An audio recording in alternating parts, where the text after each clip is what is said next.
네, 주말마다 12월 7일 화요일 묵상을 함께 나누도록 하겠습니다. 오늘 말씀은 사사기 18장 21절에서 31절 말씀으로요, 영향력이 커진 우상이라고 하는 제목으로 함께 묵상을 나누도록 하겠습니다. 하나님께서 이스라엘 백성들을 부르시고 언약을 맺으신 이유에 대해서는 출애굽기 19장에 잘 나타나 있습니다. 이들이 하나님에 대하여 제사장 나라가 되고 거룩한 백성이 되는 것이에요. 즉, 이 땅에서 하나님의 백성으로서 하나님의 영광을 드러내고 하나님의 통치를 선포하며 선한 영향력을 끼치는 것이 하나님께서 이스라엘 백성들을 부르신 목적입니다.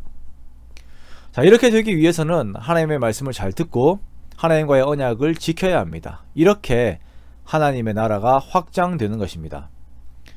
이것은 구약의 이스라엘뿐 아니라 현재를 살고 있는 우리들에게도 동일한 성격으로 주어진 것이에요. 그러나 우리가 만약 우상을 추구하다가 우상의 영향력을 키우는 그런 결과를 낳게 된다면 그보다 안타까운 인생은 없을 것이에요.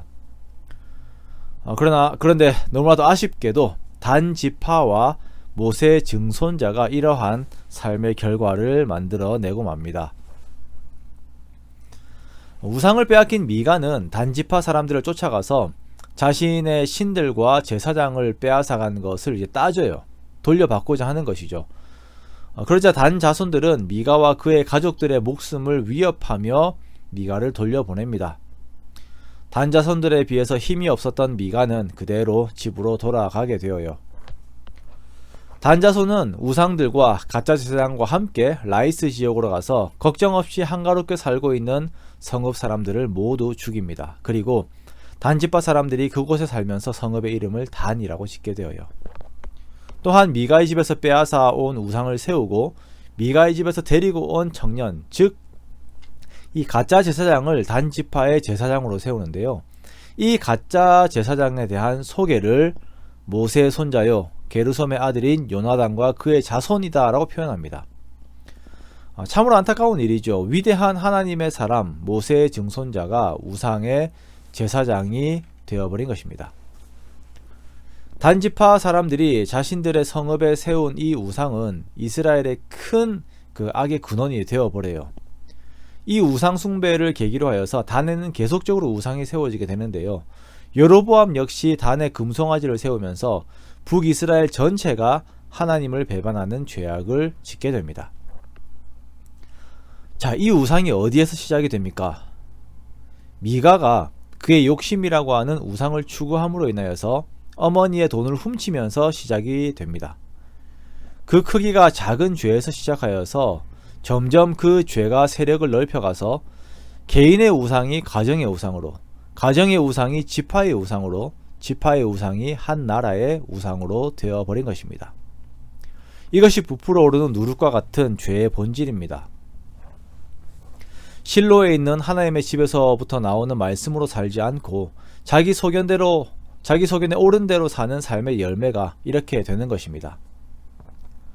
아담의 불순종으로 전 세계가 타락한 것처럼 한 개인의 불순종으로 인하여 제사장 나라가 되어야 하는 이스라엘이 우상의 나라가 되어버렸습니다. 이 미가의 사건은 우리들에게 큰 경각심을 불러일으킵니다. 내가 별 생각 없이 나의 만족을 위해 추구하고 있는 우상의 영향력을 우리가 무시해서는 안 되는 것입니다. 내 가정에서 내가 섬기고 있는 우상들, 돈, 명예, 권력, 부동산, 쾌락, 세상의 즐거움과 같은 우상들이 나의 자녀들의 세대에 어떤 형태로 그 덩치를 키울지 모릅니다. 교회에서도 마찬가지예요. 목회자들, 직분자들이 하나님 대신 섬기고 있는 우상이 다음 세대에 어떠한 모습으로 그 덩치를 키우면서 교회 전체를 병들게 할지 모르는 일입니다. 이렇게 병든 교회로 인하여 지역이, 나라가 또한 어떻게 될지 모르는 것입니다. 이 사사기와 같은 세대에 하나님께서 사사기 말씀으로 우리들에게 말씀하시고자 하는 것이 무엇입니까? 자신이 왕이 되어 자기 소견에 옳은 대로 행하지 말라. 그리하면 모든 것이 부패하고 모든 것이 망해버린다.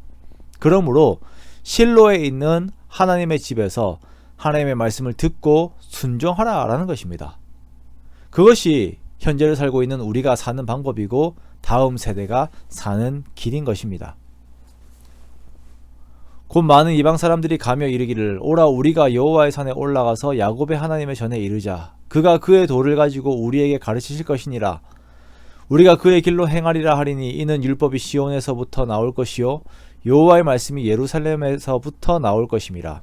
그가 많은 민족들 사이에 이를 심판하시며 먼 곳 강한 이방 사람을 판결하시리니 우리가 그 칼을 쳐서 보습을 만들고 창을 쳐서 낫을 만들 것이며 이 나라와 저 나라가 다시는 칼을 들고 서로 치지 아니하며 다시는 전쟁을 연습하지 아니하고 각 사람이 자기 포도나무 아래와 자기 무화과 나무 아래에 앉을 것이라. 그들을 두렵게 할 자가 없으리니 이는 만군의 여호와의 입이 이같이 말씀하셨습니다 라고 하는 미가의 말씀을, 미가서의 말씀을, 또 선지자 미가의 말씀을 우리가 이렇게 보는 것입니다. 내 삶의 참된 만족과 평안은 오직 하나님의 전에서 나오는 하나님으로 인하여 주어짐을 고백하며 하나님만 더욱 섬기고 하나님만 더욱 의지하는 저와 여러분이 되시기 원합니다.